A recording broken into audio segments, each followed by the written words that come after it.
the shrine in Estancia, Iloilo. Opo. Opo. So, ito ang front view. Look at that. Puro boats. Look at that.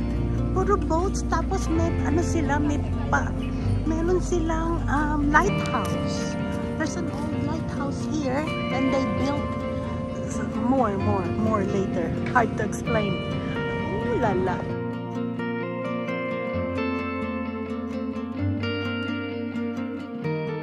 So this is inside the church. See? They build it. Yeah. Kasi yung fisherman of the sea siya. Para bountiful ang kanilang harvest. Kaptumian. Lang apple. Ano mga lutak nyo? Alas 3 ang sagari. Si Kogon yung gitna. Yan o. Ito. Okay. And Manlot maybe at the back. Hindi natin makita. Hindi makita from here. Wow. Okay, thanks guys. Opo. So, considered Paris Church po ito. Paris Church, right? Okay.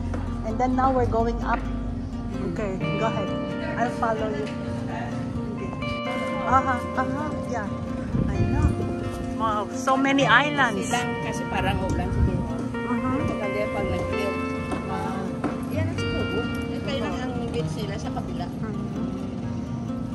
Ang pagkakalam ko, harap na Tikungo ng Manlot eh. Sa piyak ko. Nice. Ay, nang ano ba ho tawag din eh? Aray ko, shrine, right? This is the shrine overlooking the sea. Oh, wow.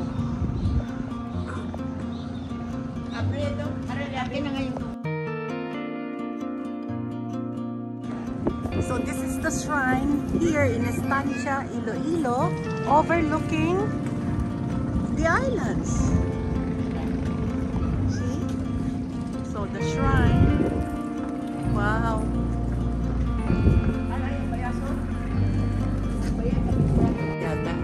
Yeah, that's the parola po. Parola is there. Pero owned by the family yan. So they still light it at night. Hindi, wala na. Wala na po. Battery operated na. Battery na. Itong araw, umakyat pa sa statue. Para mag-light lang. Now hindi na. See? They have this, the shrine on top.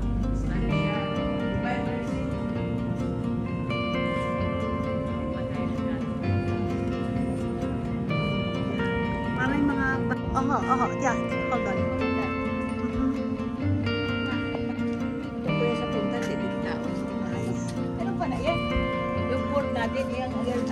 See, the shrine is here, to the back.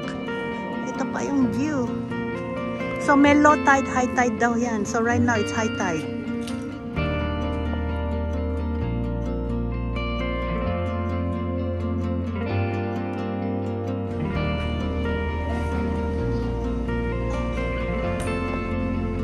This is like a mini chapel on top.